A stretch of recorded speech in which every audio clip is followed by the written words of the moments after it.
Assalamualaikum warahmatullahi wabarakatuh. Di pertemuan kali ini, mata kuliah rekayasa perangkat lunak, kita akan bahas mengenai pengujian sistem atau sistem testing.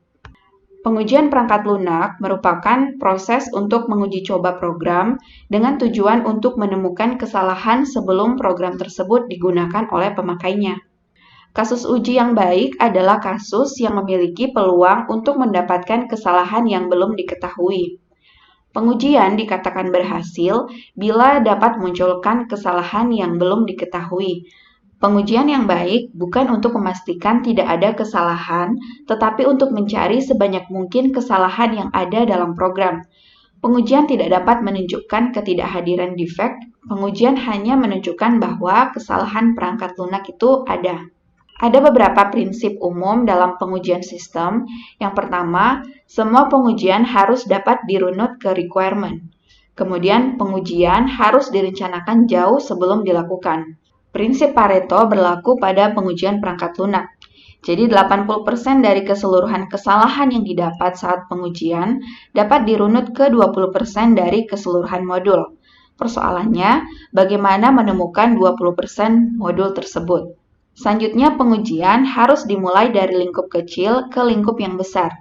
Kemudian, tidak mungkin ada pengujian yang eksaustif. Supaya efektif, pengujian harus dilakukan oleh pihak lain yang independen. Dalam kualitas pengujian, artinya memiliki peluang yang besar dalam menemukan kesalahan, kemudian tidak berganda atau redundan, kemudian cukup mewakili semua keinginan, dan tidak terlalu sederhana dan tidak terlalu rumit.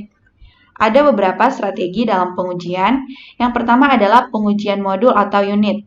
Nah, ini umumnya dilakukan oleh pengembang sendiri atau antar pengembang. Kemudian menguji modul atau unit. Kemudian metode yang biasa digunakan adalah white box testing. Yang kedua adalah pengujian integrasi. Nah, pengujian integrasi ini lebih baik menggunakan penguji independen, ITG atau Independent Test Group. Kemudian menguji perancangan perangkat lunak. Metode yang biasanya digunakan adalah white box dan black box. Selanjutnya yang ketiga adalah pengujian validasi. Nah, dalam pengujian validasi ini menguji kesesuaian dengan requirement. Metode yang biasa digunakan adalah black box testing. Selanjutnya yang keempat adalah pengujian sistem. Nah, ini maksudnya menguji perangkat lunak dan elemen sistem lain sebagai suatu kesatuan. Dalam pengujian modul atau unit, ada beberapa hal yang perlu diujikan. Yang pertama adalah antarmuka modul. Nah, di sini memastikan bahwa informasi yang berasal dari dan keluar dari modul yang diuji ini mengalir dengan benar. Yang kedua adalah struktur data lokal. Di tahap ini maksudnya adalah memastikan bahwa data yang disimpan sementara menjaga integritasnya selama eksekusi perintah dalam modul. Kemudian, mencari kesalahan-kesalahan misalnya dalam bentuk penggunaan tipe yang tidak tepat, inisialisasi yang salah atau nilai pasti atau default yang salah, kemudian nama peubah yang salah, kemudian underflow, overflow, dan addressing exceptions. Selanjutnya yang ketiga adalah kondisi batas. Artinya memastikan bahwa modul beroperasi dengan benar pada batas-batas pemrosesan yang ditentukan. Yang keempat adalah jalur-jalur bebas. Nah, di sini maksudnya adalah memastikan bahwa semua kemungkinan jalur kontrol yang mungkin dieksekusi dengan benar paling tidak sekali. Kemudian mencari kesalahan-kesalahan misalnya dalam bentuk perhitungan atau pemrosesan yang salah, kemudian pembandingan yang salah, atau alur kontrol yang tidak tepat. Yang kelima adalah jalur-jalur penanganan kesalahan. Hal ini maksudnya adalah perancangan perangkat lunak yang baik menuntut agar kondisi salah dapat diantisipasi dan memiliki penanganan kesalahan agar pemrosesan dapat berhenti dengan bersih atau disebut dengan anti-bugging.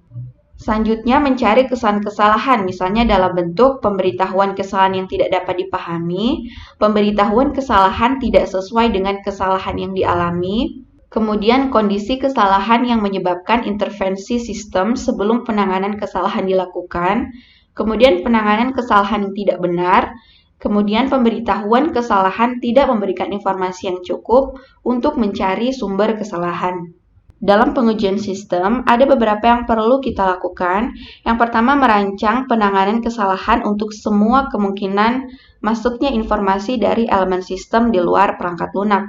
kemudian melakukan pengujian yang mensimulasikan masuknya data yang salah, kemudian mencatat semua hasil pengujian sebagai bukti, kemudian ikut andil dalam perencanaan dan perancangan pengujian sistem untuk memastikan bahwa pengujian perangkat lunak sudah cukup.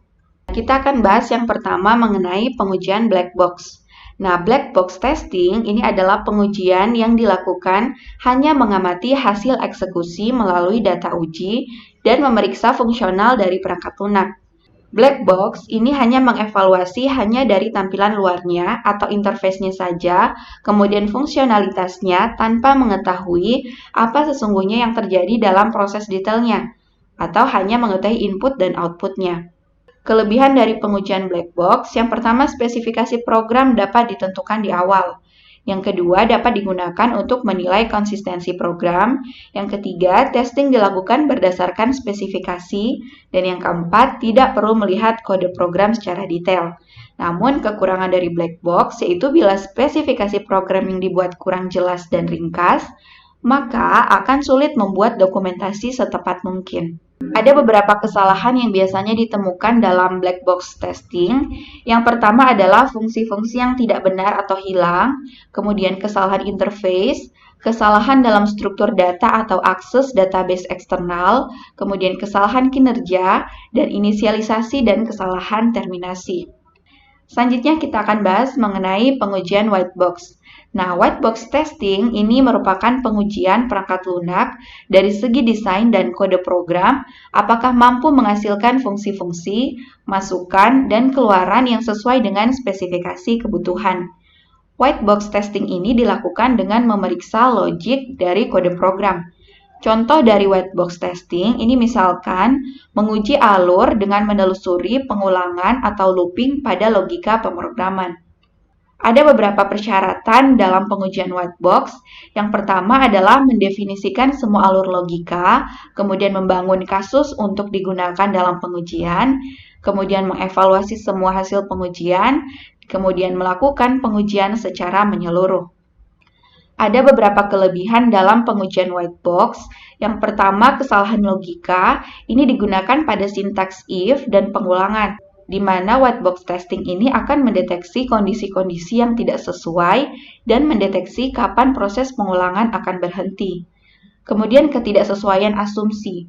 Ini menampilkan asumsi yang tidak sesuai dengan kenyataan untuk dianalisa dan diperbaiki. Kemudian kesalahan ketik, artinya mendeteksi bahasa pemrograman yang bersifat case sensitive. Selain kelebihannya, ada kelemahan dalam penggunaan white box testing, yaitu untuk perangkat lunak yang tergolong besar, white box testing dianggap sebagai strategi yang tergolong boros karena akan melibatkan sumber daya yang besar untuk melakukannya. Selanjutnya kita akan bahas mengenai pengujian dengan gray box. Gray box testing ini adalah sebuah metodologi kombinasi dari black box dan white box testing. Artinya menguji software berdasarkan spesifikasi tetapi menggunakan cara kerja dari dalam. Gray box ini dapat digunakan dengan baik dalam software testing. Gray box mengasumsikan bahwa arsitektur software dan dokumentasi desain ini tersedia untuk tester. Gray box juga berdasarkan desain dokumen dan functional specification.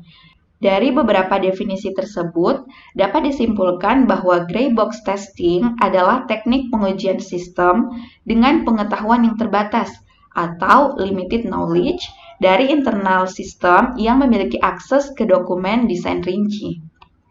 Pengujian gray box ini cocok untuk aplikasi web. Aplikasi web telah didistribusikan jaringan atau sistem karena tidak adanya sumber kode atau binary. Tidak mungkin untuk menggunakan pengujian white box, kemudian pengujian black box juga tidak digunakan karena hanya melakukan kontrak antara pelanggan dan pengembang, sehingga lebih efisien menggunakan gray box testing. Kemudian pengujian gray box juga cocok untuk pengujian fungsional atau domain bisnis. Pengujian fungsional dilakukan pada dasarnya tes interaksi pengguna dengan sistem. Ini juga membantu untuk mengkonfirmasi software yang memenuhi persyaratan yang ditetapkan untuk perangkat lunak. Ada beberapa kelebihan dari penggunaan pengujian dengan gray box. Yang pertama adalah over combined benefits, yaitu mengambil kelebihan dari dua kombinasi dan melakukan percobaan terhadap testing. Berikutnya adalah non-intrusif, artinya hal ini didasarkan pada spesifikasi fungsional tampilan arsitektur. Selanjutnya adalah intelligent test authoring. Gray box testing ini menangani skenario uji coba, misalnya tipe data, protokol komunikasi, dan penanganan eksepsi. Selanjutnya adalah unbiased testing.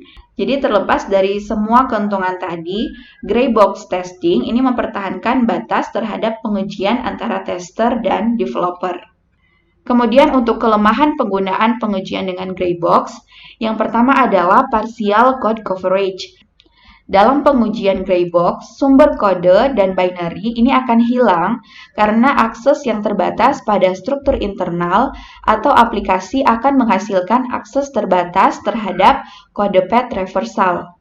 Kemudian defect identification. Dalam aplikasi terdistribusi, sulit untuk mengidentifikasi sebuah bug. Namun, pengujian di gray box dapat mengetahui bagaimana sistem bug dalam lingkungan layanan web. Berdasarkan penjelasan tadi, yaitu pengujian dengan black box testing, white box testing, dan gray box testing. Jadi ketiga metode ini digunakan untuk menilai apakah sebuah program telah sesuai dengan harapan. Itu adalah persamaan dari ketiga metode pengujian tadi. Selanjutnya, ada perbedaan juga dari ketiga metode pengujian. Yang pertama, untuk black box testing, yaitu pengujian yang didasarkan pada detail aplikasi seperti tampilan aplikasi, fungsi-fungsi yang ada pada aplikasi, dan kesesuaian alur fungsi dengan bisnis proses yang diinginkan oleh customer. Kemudian untuk white box testing, pengujian yang didasarkan pada detail prosedur dan alur logika kode program. Pada kegiatan white box testing, tester melihat shortcode program dan menemukan bugs dari kode program yang diuji.